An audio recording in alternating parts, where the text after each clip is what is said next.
Go ahead and describe what you were talking about with the sitting. I think that that's a good point.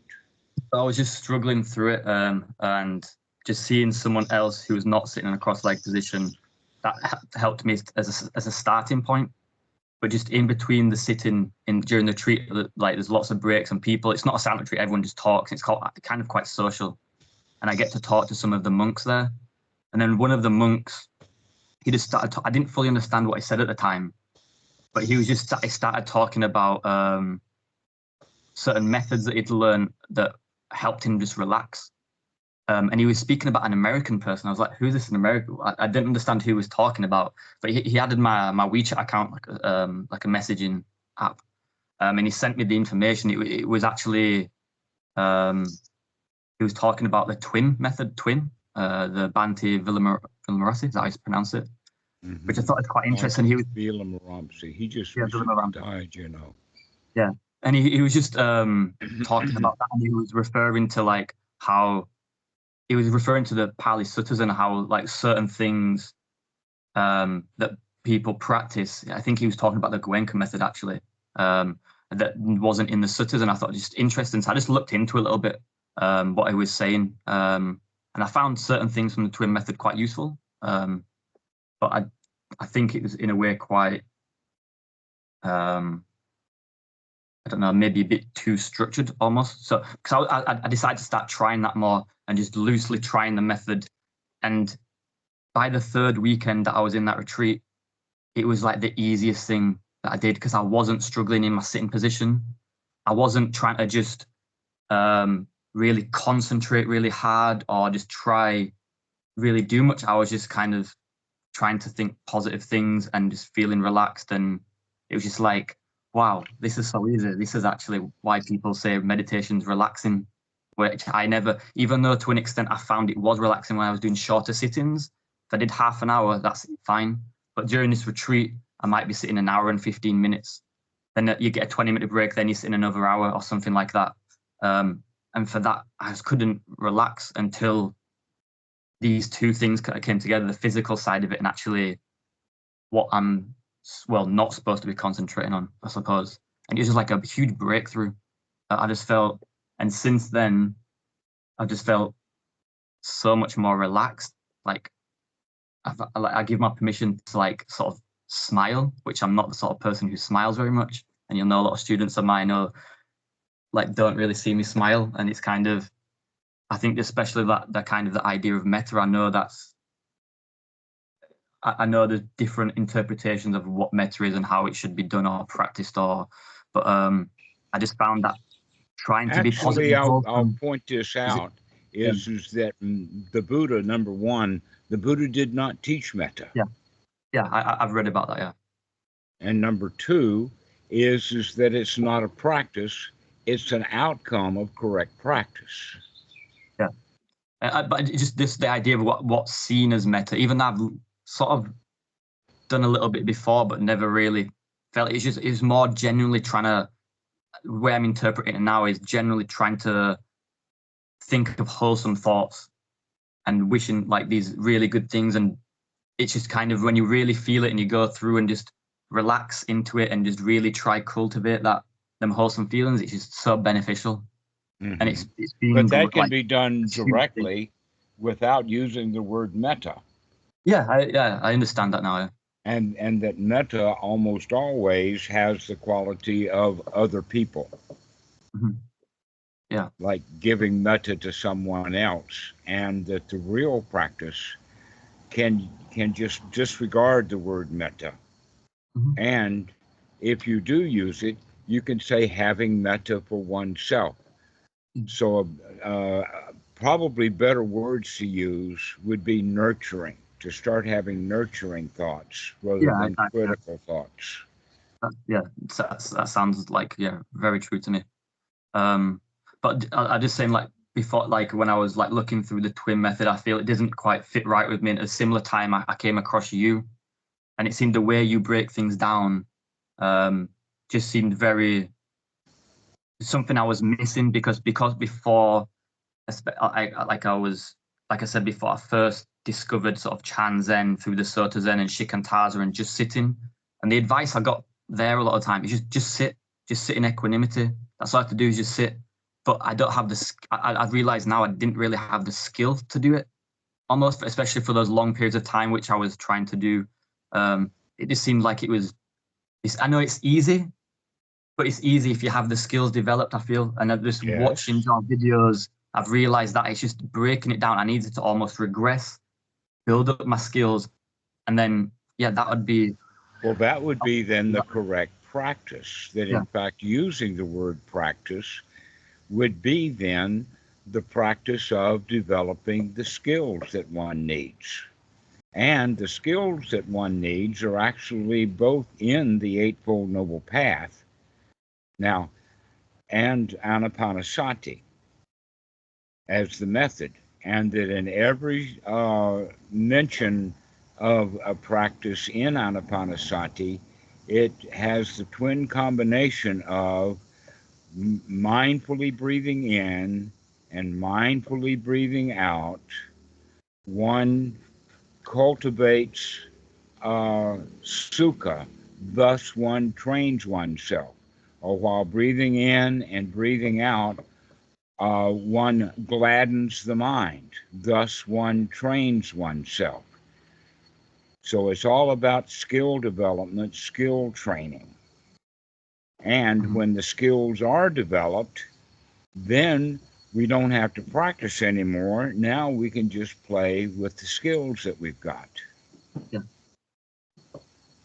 So, this is something I've realized from the videos that I've watched of yours. It's really hit home. Yeah. Yes, so we have to develop those skills. This is why we mean to repeat, because we have to practice developing those skills moment by moment, time after time after time. The mind just wanders away. We have to keep bringing it back and keep bringing it back. And how we do that is to remember to look at what we're doing and then make a change. This is all the Eightfold Noble Path. It's not all of the path, but it's the first 3 items on the path. Yeah. And I just felt like with the Zen practice, often when you have like a Dharma talk or people are having conversations, people involved in that, they often talk about it, but it's often just like, it's almost distinct from the practice, like of just sitting. It's kind of, that's how I felt a lot of the time. It's the Eightfold Path, but it didn't always seem clear how it was applied to the actual practice. I think that's kind of the way you talk about things. It's always referring back to it. It's always bringing it back, which when I first discovered like Buddhist ideas and was reading about before, felt like I want to practice more. That was the thing I kind of like, it was in my mind, but with my practice just seemed to be almost, even though it wasn't, because I was using things without notes, like I was unconsciously like sort of using some of the Eightfold Path. I just think it needs to be, for me, I need to really start thinking about it more, in a sense, just reminding myself, if that makes sense. Yes, that's what it is to keep reminding yourself to look at what you're doing mentally, physically, emotionally, and attitudinally. Look at the thoughts. Look at your attitude. And when we keep looking at that and seeing what's going on, now we have a choice to make. If you don't see what's happening, you don't have any choice.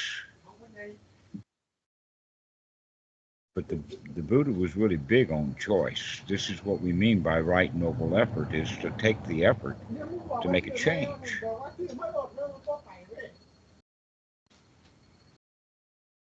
To keep coming back to the present moment, to remember to come back to the present moment and look at what's happening right now.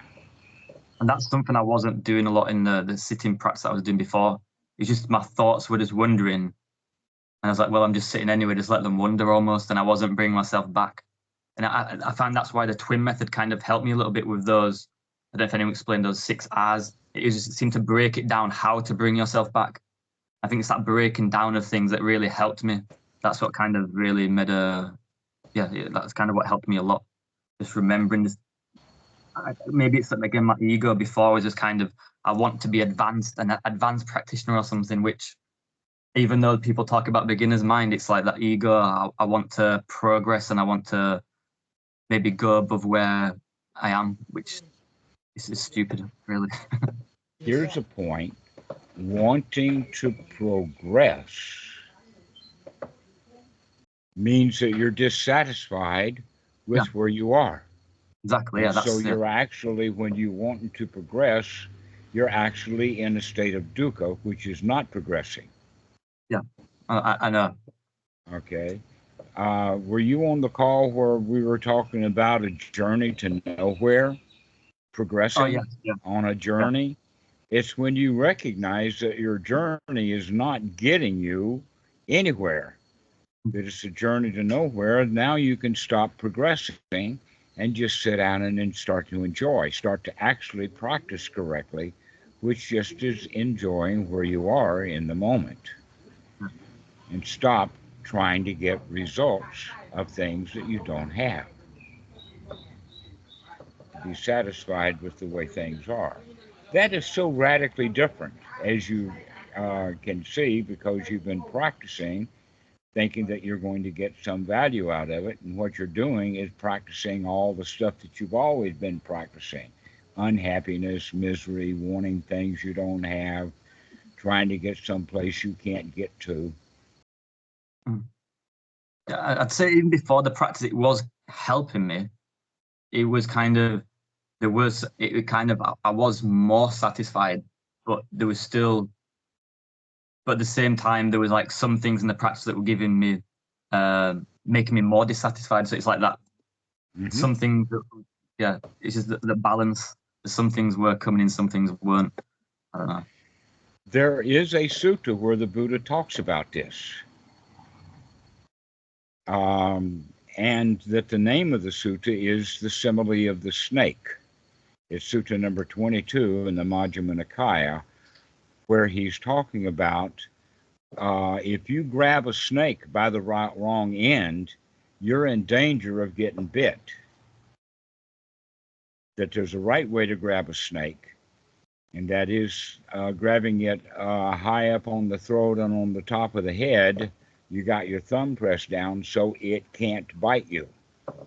Most people will grab a snake by the throat, but then the snake with his throat can grab right around and bite you. You got to get it right by the top of the throat. Okay? The Dhamma is exactly the same way. Most people, the way that they approach the Dhamma, they wind up giving themselves more dissatisfaction and more suffering, more dukkha, because they're wanting something from it. And so they always wind up with more dukkha, not less. It's only when we start practicing correctly, grabbing this old wanting by the head, and stop wanting anything. Stop wanting to make progress. It's the same message I was hearing, like in the Zen practice, but it just wasn't getting through to me. Like it's almost everything you said. Yeah, that's what the Zen teaches too. In fact, the old Zen masters will say you're already enlightened. Just sit here. Yeah. It's like I always liked the idea of that, but I wasn't really deeply understanding it. Like I just need, maybe I just need that things breaking down. So like, oh, now I'm getting it more now. It's just kind of almost like, just because like I said, I'm a teacher with different students. Sometimes you need to break things down more. Some students, you kind of just tell them, they just get on with it. Other students, you need to spend time with them and really break it down so they can get the understanding. And I'm kind of like, that's how I felt like I needed. And it's kind of really, it's just kind of, just made me feel just a lot more, just like, now I get it. Like almost, it's just that moment, that thing in my mind is going off. It's just, yes, that makes sense now. Well, you're using the word breaking it down. Perhaps another way for you to look at it is that the Buddha was big on using similes and analogies. Yep. And that, in fact, I just gave you one about the simile of the snake. Okay. And so there's many different examples or similes, metaphors, whatever like that, where people can understand that in fact the breaking down is really generally breaking down of a metaphor or a simile, telling the story step by step. And so then the student can apply the simile or the metaphor to correct practice. But boy, they're slow because they've got so many old habits of progress, habits of wanting things they don't have. And so they're not in the habit of just being satisfied. And by the way, satisfaction, the Pali word for it, is more complicated. It's called sukha. And sukha is exactly opposite of the word dukkha, which is the entire teaching of the Buddha. If you can get yourself satisfied and be satisfied right now, then you're fulfilling the entire teachings of the Buddha. But if you think that meditation or enlightenment or nibbana or arahat or all of them words are way far away and you've got to go get them, you're automatically practicing wrong. You just picked up that Dhamma snake by the tail and it's just bitten you, causing yourself more suffering, more greed, rather than the only way to practice is to just be here now in a satisfied way.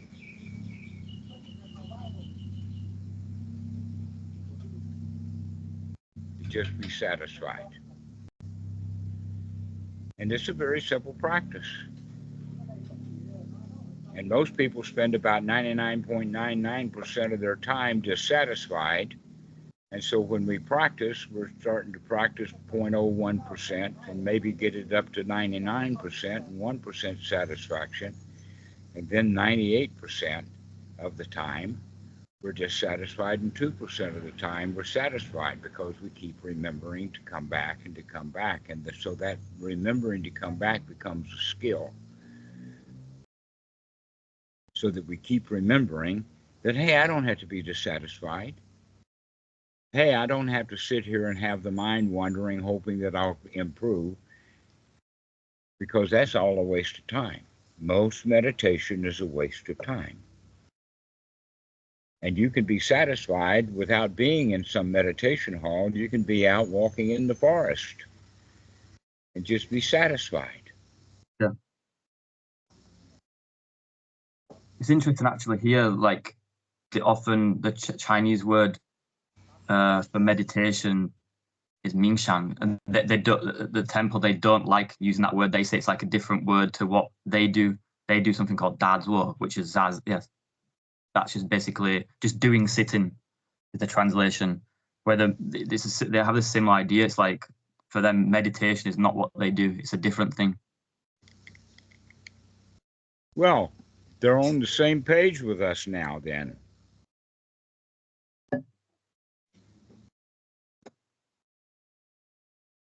That in fact, we in the West can trace the roots back to medieval Catholic Church, to where the meditations that they were doing, in fact, it could be a poem, or writing it down, or contemplating and trying to figure out what is the Trinity, and that kind of stuff, okay?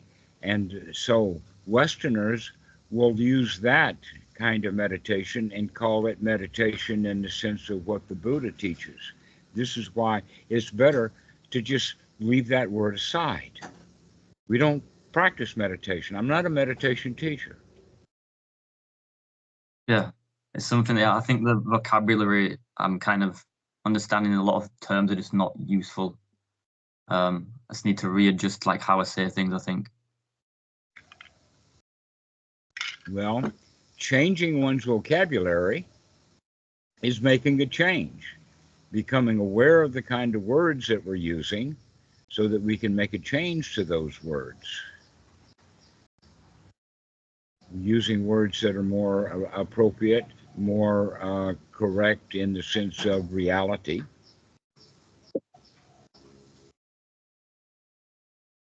And pretty soon we get to the point that no matter how obstructed the mind is, or how hindered, or how monkey-minded it is, a good student will know that he can stop that and come back to the present moment and see things the way that they really are.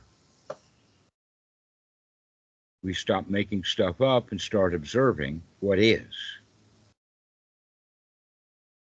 In a satisfied way, we become satisfied with reality.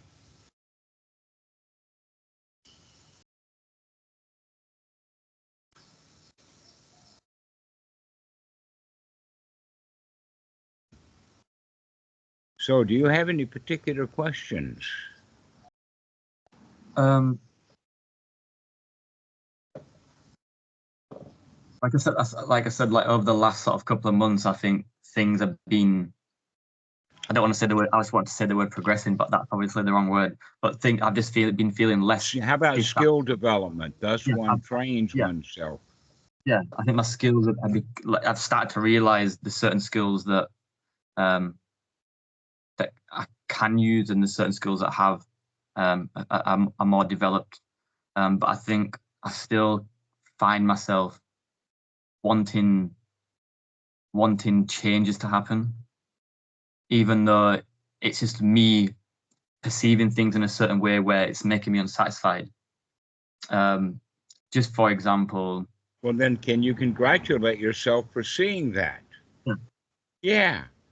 That you don't have to make progress. Hot dog, I'm already okay. And keep saying that over and over again. You're already all right. Yeah. So it's just like in my environment, sometimes I always feel like, well, just like in my line of work, we have a lot of international teachers who they'll spend 2 years at school before they move on, and then they move on to another school and to another school. And it's kind of part of what's almost expected. The international teachers don't stay in one place for very long in a lot of places. So it feels that often you have to kind of do that, which I'm not really wanting to do. But it's almost like I'm always looking for somewhere, is that place better to go? Is this place better to go? Which I'm finding hard to not like think of in that way. Like maybe I should be there's one of those words that I just mentioned.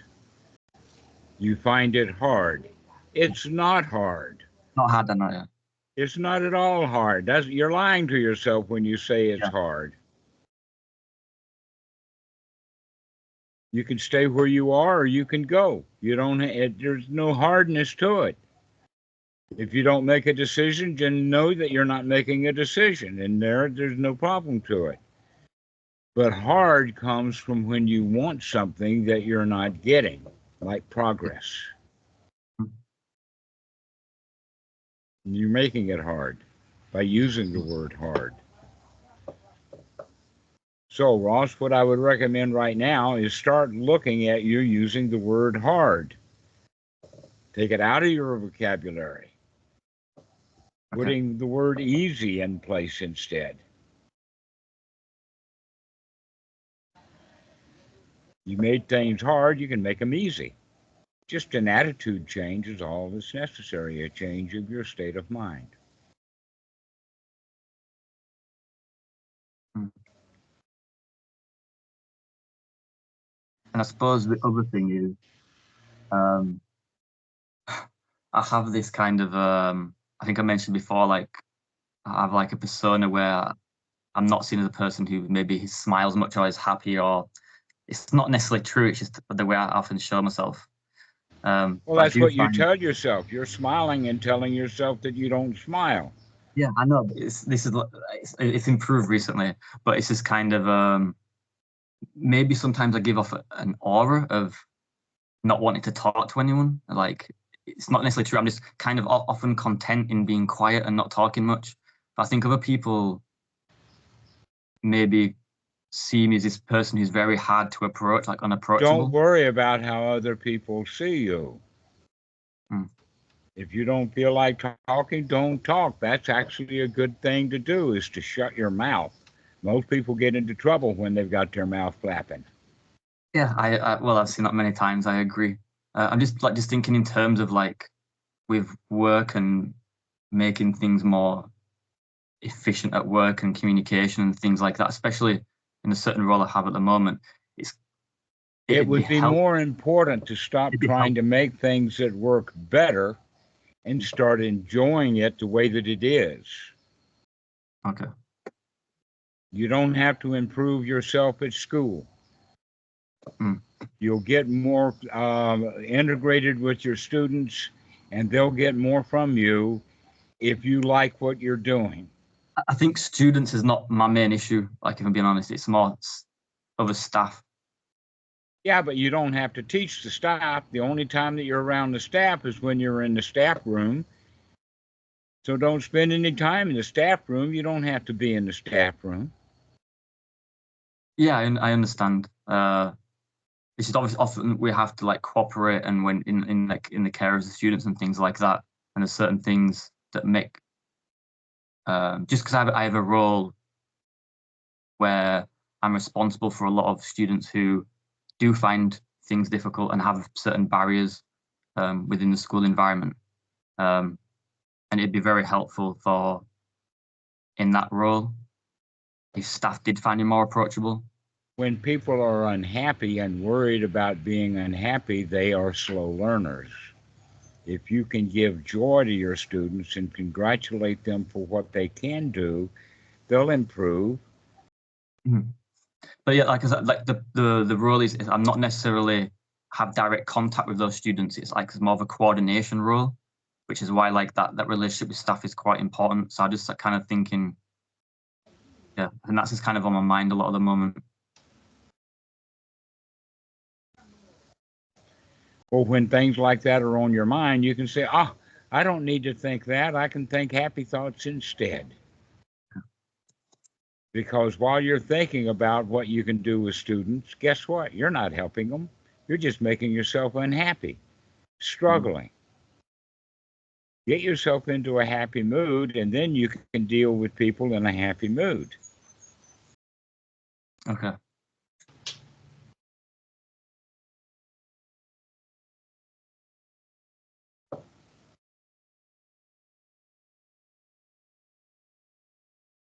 It's always the same thing. Always look on the bright side of life. Keep remembering that you have to keep remembering that you can cheer yourself up.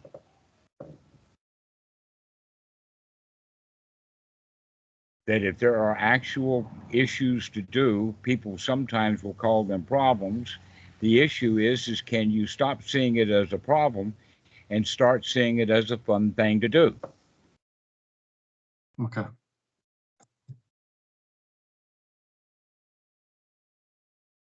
And when you enjoy doing it, you do it. And when you're not enjoying doing it, get away. Go someplace else.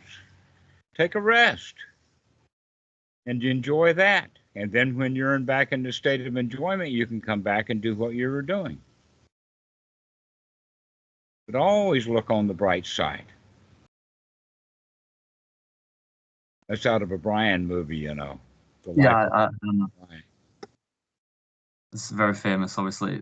Been from the UK. Even when you think that those other teachers are crucifying you, always look on the bright side. Yeah. This is actually something that last year I talked about with some of my students, and I actually wrote a few of those lines from the song on the whiteboard.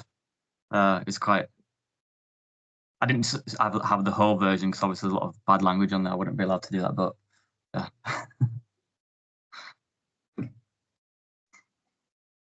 Well, it's on YouTube. You can go find that song. Always look on the bright side of life. It's on YouTube. You can get the words for it. That the first line is all you need anyway. It's repeated over and over again.